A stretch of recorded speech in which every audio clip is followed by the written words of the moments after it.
Good morning. It is Monday, August the 12th, and this is The Drill.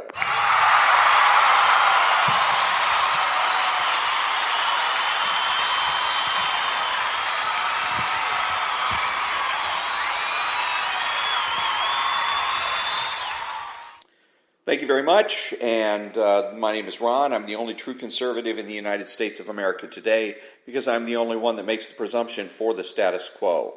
And my podcast is about demonstrating how to beat the left each and every day. It's made possible by Spreaker.com. It can be heard on iTunes, Spotify, Google, and YouTube. My email address is storytimes@hotmail.com. I'm on Twitter at Ronald Hardgrove and on Facebook at The Drill. So I started my socio-political odyssey as a conservative Republican. I was taught by the left that I was conservative because of where I stood on the issues, which sounded reasonable, but whenever I engaged a liberal in debate, I couldn't win. And I soon figured out that the issues were in reality a trap. The issues were created by the left for the left. So is there any way for a conservative to win? Yes, by redefining what it means to be conservative and by redefining the issues. By becoming a true conservative, I will not only win, I will never lose. And the purpose of my broadcast is to demonstrate how to beat the left every day. So today I'll be covering conservative inconsistency and the Los Angeles Times, words have consequences, bumper stickers, reality versus fantasy, and destroying left-wing myths.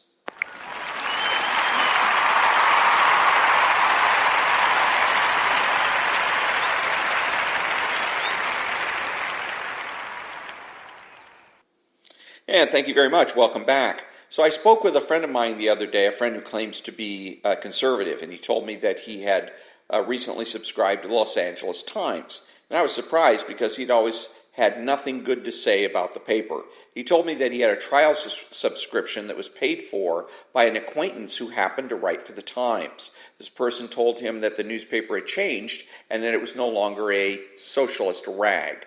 My friend then went on to analyze an article in the paper. He said that it was a good article because it had details, numbers, and statistics. And I asked my friend, why? Why read the Los Angeles Times when there are hundreds of news sources available to him? Why read and quote from a newspaper that he had disparaged vigorously in the past? I pointed out that his integrity, consistency, and sincerity were being called into question, and that this inconsistency and insincerity affected his credibility, and that without credibility, he would fail to influence other people. In other words, why should I take seriously anyone who contradicts himself? My friend had no response. Words have consequences. Many people on television and radio have criticized the president for creating a climate conducive to racism and white supremacy, saying that words have consequences. Are these critics promoting determinism? Are they suggesting that a person's behavior is determined by what the president says or fails to say? We don't know, but if they are, then they are wrong. By the evidence of our senses, it is obvious that people have free will. The individual can choose to advocate or oppose racism or white supremacy. And we know this with absolute certainty because if determinism were real, then the president's actions would be causing all white people to promote racism.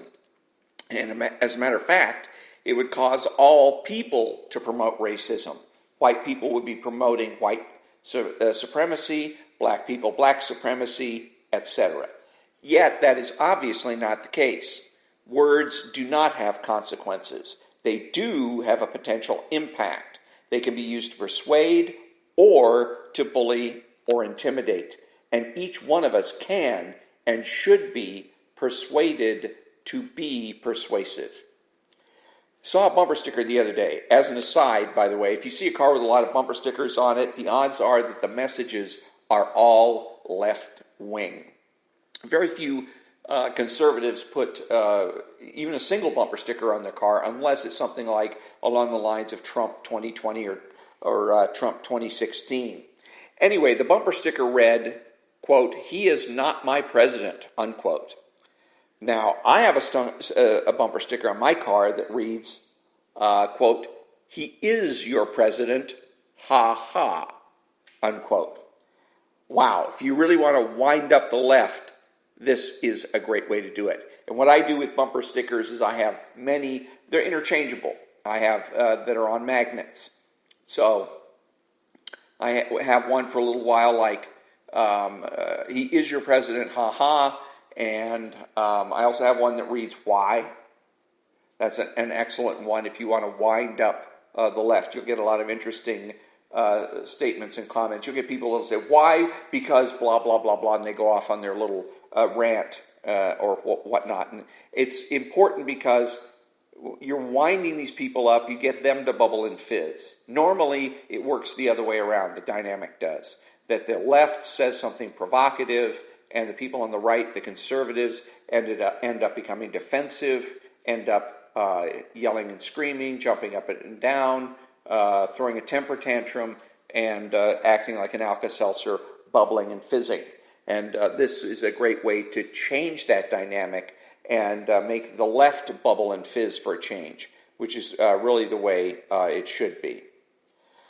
Reality versus fantasy. Life is about who you are, not about who other people believe you are. You are conservative because of the way that you live your life, not because a majority of those surveyed believe that you are conservative. Another conservative issue. There are several conservative issues versus the liberal issues that are promoted on the news by the news media. One of them is destroying left-wing myths. I noted in my last episode that there are left-wing issues and conservative issues. The left-wing issues are promoted by the left to benefit the left. Conservative issues are those issues that should be promoted by conservatives to benefit civilization at large. The biggest issue is corruption and conflict of interest. Public employee unions, state bars, state medical boards, congressional careers, and for-profit news are examples of conservative issues. Another conservative issue is left-wing myths. The left makes myths to promote the presumption for change, and those myths should be destroyed. One such myth is Woodstock.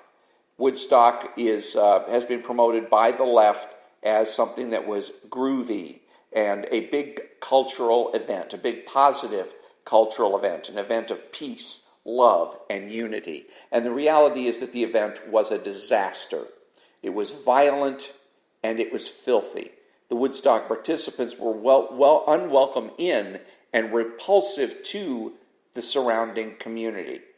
And I bring this up because Hugh Hewitt, of all people, has decided as of this morning on his show that he is going to spend the whole week celebrating Woodstock. And too many people on the right celebrate Woodstock and celebrate it the way the left would have you celebrate it, as some kind of peace, love, and unity situation. If it is going to be, this event is going to be marked, it should be marked realistically as an event of violence and filth.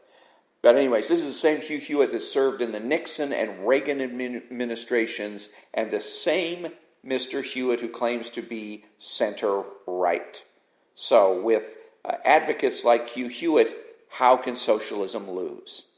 Because after all, we still have socialism in this country, even though it should have been dead in 1994, not because of the efforts of the left, but because of the efforts of the right, and more specifically, people like Hugh Hewitt. So, I'm going to back in a second.